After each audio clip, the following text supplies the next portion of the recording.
All right. Actress Angelina Jolie joins a growing list of women opting to have both breasts removed because of a genetic mutation that puts her at high risk of developing breast cancer. It's a decision a Kenner woman also made after several family members lost their battle with the disease. Carolyn Schofield first introduced us to this Pre-Vivor last year. Here's another look at how the local mother's journey went and the advances in reconstructive options. This is our height chart. And, of course, you can see where Alexia is at the bottom. Terry DiGirolamo measures the growth of her children on the dining room wall. It's a matter of time, and time is precious in this family. I tell my friends all the time and my family, I said, you have to make memories. I said, because in the end, that's all you have left. Memories are all that remains of 4 of the 46-year-old's closest relatives. It began with her mom, who died of breast cancer at age 63. This was our last trip with my mom. My dad actually gave these out for Christmas that year. While coping with the loss of her mother, she got even more heartbreaking news.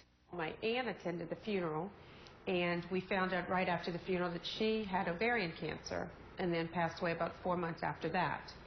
So we didn't even know she had ovarian cancer at the time of Mom's funeral. It wasn't just her aunt. Then my cousin, which is her daughter, was then diagnosed with ovarian cancer several years after that.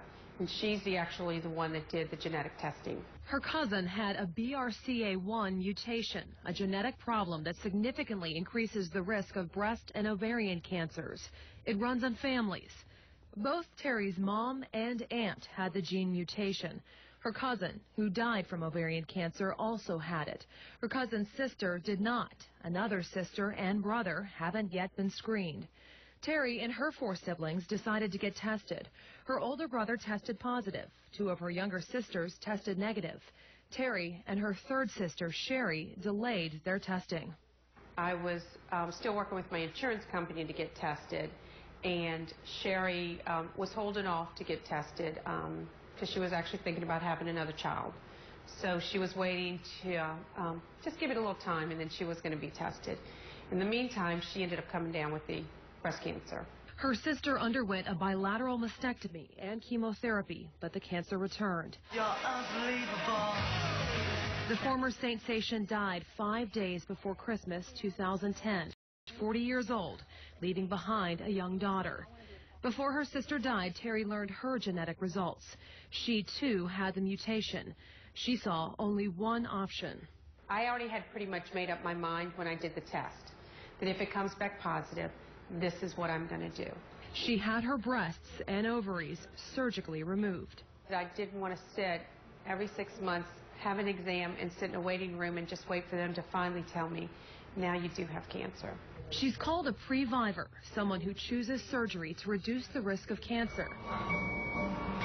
Terry had the procedure done at the Center for Restorative Breast Surgery in New Orleans. Dr. Scott Sullivan replaced her breast tissue with tissue from her stomach. Your breast is composed of breast cells, fat and fat cells of similar density. Now when that's removed, we can replace it with your own fat. Something that is alive, viable, lives with you. It's warm and supple, very, very similar to what your natural breast is. It changes in size as your weight fluctuates as well, and it lasts for your entire lifetime. This type of reconstruction doesn't require implants. And for patients who haven't been diagnosed with cancer, it also spares the skin and nipples. Those women are great candidates because they give some excellent results. They're the ones that we can keep all the exterior. So we're just changing the stuffing out, if you will. So aesthetically, they could have outstanding results. But I think for that specific population, it is a much harder decision of what to do because they don't have a problem. BRCA1 and BRCA2 mutations are uncommon, only accounting for about 5 to 10% of all breast cancer cases. But the gene mutations can be devastating to people who inherit them. A woman with an altered BRCA gene has a 50 to 85% chance of developing breast cancer by age 70. Almost invariably, we will counsel them and to have them think about considering prophylactic mastectomy if they have that mutation. And also we have to counsel them about getting prophylactic oophorectomies because that risk is there. That's somewhere between 15 and 40% lifetime risk of getting an ovarian cancer if you have that BRCA1 or BRCA2 mutation. Dr. Ralph Corsetti is the medical director at Ochsner's Tansy Breast Center. This hospital treats about 15 patients a year with a BRCA1 or 2 mutation before they develop cancer. The genetic counselors encourage most of these patients to become pre-vivors and have both a preventive mastectomy to remove the tissue from both breasts and an oophorectomy to remove the ovaries and fallopian tubes. Doctors say that procedure greatly reduces the risk of ovarian cancer, but also eliminates a woman's ability to have children. And that counseling usually is, we allow women to have their children and encourage them, go through your childbearing years, but as soon as you're done bearing children, to consider the prophylactic oophorectomy. Here comes my compression. Not everyone can make that decision, but patients with the gene mutations who don't have the surgery need screenings every 6 months. I can't live in a 6-month intervals. I have, my children and a husband, and I said, I need to enjoy life, and I didn't want to live every 6 months waiting for the news. Oncologists tested Terry's breast tissue after she had it removed and found several abnormal cells. The doctors told her it likely would have turned into cancer in a few years. I feel like the weight of the world is off. And then there's a part of me that feels somewhat kind of like the survivor's guilt too, because I was able to take the information and do something about it, whereas I felt that my mom and my sister weren't able to. Holding her dress out and taking tiny steps. Her risk of cancer hasn't been eliminated.